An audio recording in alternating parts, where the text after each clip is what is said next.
जैन जी की बात आई तो स्वाभाविक है, इस देश ने 1952 से लेके आज तक सिंहासन खाली करो की जनता आती है वाले पड़ाव को भी जोड़ लीजिए, जयप्रकाश बाबू के आंदोलन को। कभी भी एनआरकी से सत्ता नहीं बदली, कभी भी नहीं बदली। जब बदली वोट से बदली, सिर्फ और सिर्फ वोट से बदली, कभी नहीं बदली। इसलिए वो लोग नासमझ हैं या अल्प बुद्धि हैं जो ऐसा सोचते हैं कि पाकिस्तान जैसा हो जाएगा, नेपाल जैसा हो जाएगा। कभी नहीं हुआ भाई। कहां नेपाल, कहां बांग्लादेश, कहां पाकिस्तान और कहां भारत? कोई जोड़ है, कोई मुकाबला है? दोस्तों, हमारे देश के लिए ब्रांडू हमेशा रोना धोना करते रहते हैं कि इस देश का युवा बेरोजगार हो गया है, इस देश में गरीबी बढ़ गई है, इस देश का युवा परेशान है, इस देश का युवा दुखी है। परसों जो एप्पल वालों ने अपना नया आईफोन लॉन्च किया तो 1.5 लाख की कीमत का आईफोन पाने के लिए भी एक लंबी लाइन दिखाई दी। इस लंबी लाइन में कई युवाओं का क्लेम था कि वो लगभग 10 से 12 घंटे से इस लाइन में लगे हुए हैं। तो कई लोग इस चीज़ को लेकर दुखी थे कि हर बार की तरह इस बार वो सबसे पहले इंसान नहीं होंगे जो कि आईफोन खरीद कर रिकॉर्ड बनाएंगे। 1 से 1.5 लाख रुपए की कीमत का आईफोन खरीद कर ये लोग खुशी से चिल कर रहे हैं। और इन चमचों को लग रहा है, इन कांग्रेसियों को लग रहा है कि ये लोग किसी दूसरे का घर जलाने के लिए सड़कों पर आ जाएंगे। और इसी सब को लेकर आज अमिताभ अग्निहोत्री जी ने इन लोगों से जमकर मजे लिए। राज शर्मा साहब, अच्छा आप जितना समेटने की भी कोशिश करो रायता को, लेकिन वो पित्रोदा अंकल नहीं मानते, चाचा। वो भी मतलब कसम खाए गंगा जल हाथ में लेके, तुलसी का पत्ता लेके कि ना, बवाल करता रहूंगा, अनवरत बवाल करता रहूंगा जब तक प्राण है। चुनाव में भी वो आपको फंसा दिए थे, भारतीयों का रंग और वो बता के। और अब की तो क्या, कहां कहां कह रहे, मैं पाकिस्तान गया, वहां मुझे घर जैसा लगा। वो तो घर है, वहां से रिश्ता सुधारो, उनकी मदद करो। राजन, मतलब आपको नहीं लगता ये बाहरी ताकतें भी आपके गले में घंटी बांध देती हैं? अच्छा, अंकल है इसलिए कुछ कह भी नहीं सकते। मतलब छोटा मोटा आदमी हो, कान के नीचे 2 लगा भी दो आप, लेकिन अंकल से क्या कहोगे? विदेश में तो कांग्रेस के कर्ता धर्ता अंकल ही है ना। मैं इसमें दादा, मैं एक बात कहना चाहूंगा। कहने को तो मुझे लगता है कि भारतीय जनता पार्टी के नेता मेरे देश के प्रधानमंत्री को भी घर सा ही लगा होगा, तभी कैबिनेट को बिना इन्फॉर्म किए वहां पे उतर गए थे नवाज शरीफ के। और उन्होंने कहा भी था कि मुझे अच्छा लगा यहाँ आके मिलकर, और सकारात्मक बातें हुई, ये तो कही थी। तो ये बातें सब हल्की सी है कि मुझे घर जैसा लगा। हल्की नहीं, तब आपने आलोचना की थी ना ना ना ना ना ना ना ना, एक मिनट राज भाई, तब आपने आलोचना की थी और झुआ भर भर की आलोचना की थी।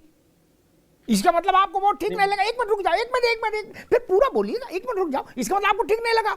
अब जो बात चचा कह रहे हैं, ऑपरेशन सिंदूर के बाद ये सत्य वचन, ये हृदय के उद्गार, मेरा कुछ नहीं है। मैं तो आपकी तरफ खड़े होकर चिंता कर रहा हूं कि आपके गले में मरा हुआ सांप डाल जाते हैं लोग। इस बात का कोई लॉजिक है कि पाकिस्तान घर जैसा देश है? नहीं, अब देखिए, कुछ बयानों से तो बचना चाहिए, सारी बात है। क्योंकि आज के टाइम में बयान कुछ दो, उसका अनर्थ इंटरप्रिटेशन गलत किया जा सकता है। लेकिन जहां तक मैं कहूंगा, उन्होंने अपनी व्यक्तिगत रूप से कहा होगा।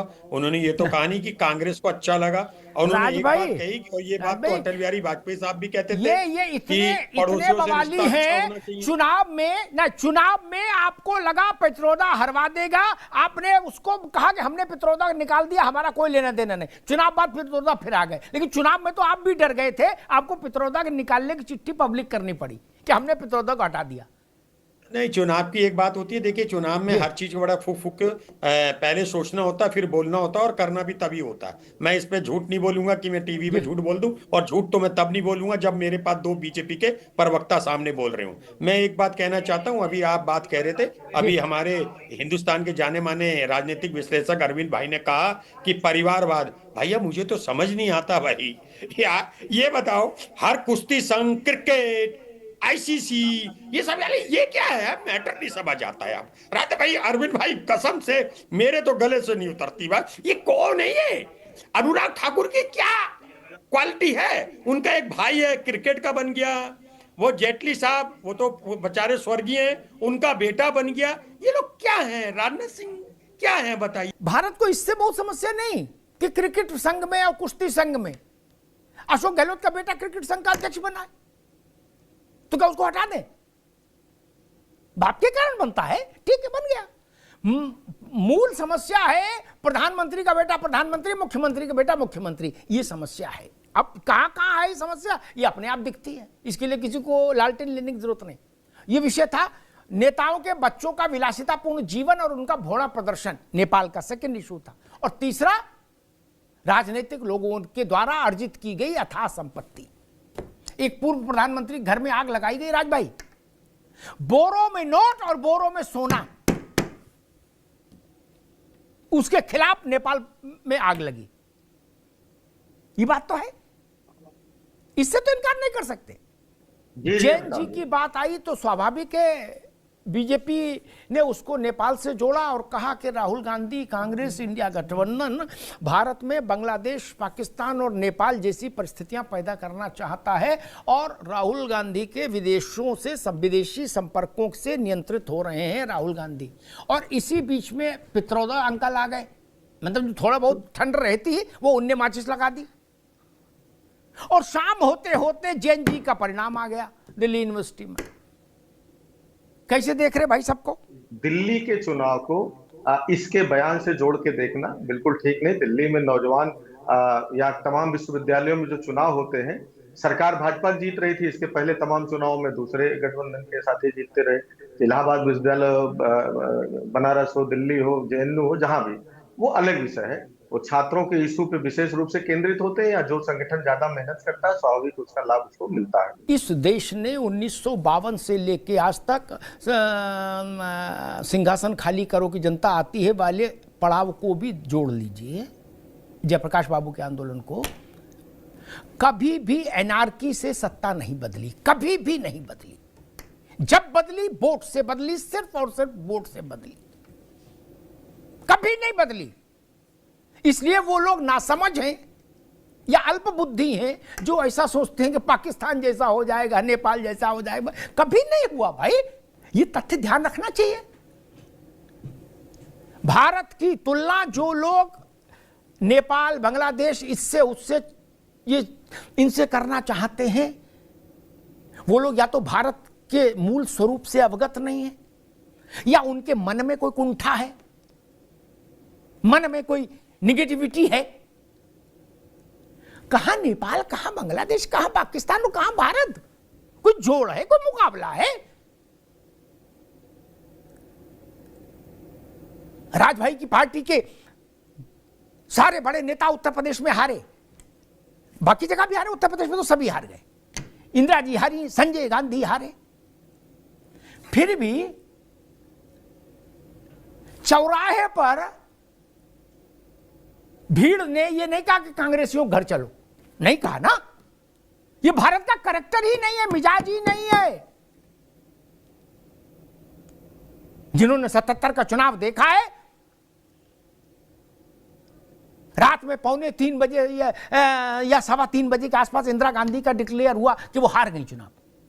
ये तो ठीक है, लड्डू बटे चौराहे पर, लेकिन राजबाबू कोई कांग्रेसी के घर नहीं गया, बोले चलो उनसे निपटे ना। ये भारत का लोकतंत्र है, लोकतंत्र। और चुनाव हारने के बाद, सरकार गंवाने के बाद 78 में या 79 में बेलछी का कांड हुआ। इंदिरा जी गई हाथी पर सवार होकर, उनके पीछे उनकी सहायक के रूप में प्रतिभा देवी सिंह पाटिल गई थी, जो बाद में राष्ट्रपति बनी।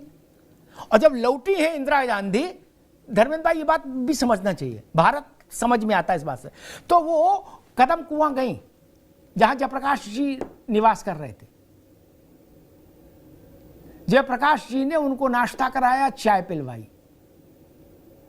जबकि जयप्रकाश जी के आंदोलन से इंदिरा गांधी हारी थी। यह भारत की राजनीतिक शिष्टाचार की तस्वीर है। इसको नेपाल फेपाल से मत जोड़िए महाराज। और अगर ऐसे नेपाल से जोड़ोगे तो मत भूलो कि नेपाल के युवाओं ने विपक्ष के नेताओं के भी घर फूंक दिए थे। उस जैन जी ने उन सभी करप्ट नेताओं के घर फूंक दिए थे, उनकी बीवी को भी जिंदा जला दिया था, जो कि करप्शन के आरोप में घिरे हुए थे। तुम लोग तो जेल होकर भी आ गए हो, तुम लोग तो लगातार जेल के और सुप्रीम कोर्ट के चक्कर काट रहे हो, तुम लोग तो ऑलरेडी ही बेल पर बाहर हो। सोचो अगर इस देश के जैन जी सड़कों पर आ भी गई तो तुम लोगों का क्या हाल हो जाएगा। इसलिए इस तरह की बातें मत करो। बाकी आप लोग इस बारे में क्या सोचते हैं कमेंट कर जरूर बताएं। जल्द मिलते हैं किसी नए वीडियो में नए टॉपिक के साथ। तब तक गुड बाय, नमस्कार, जय हिंद।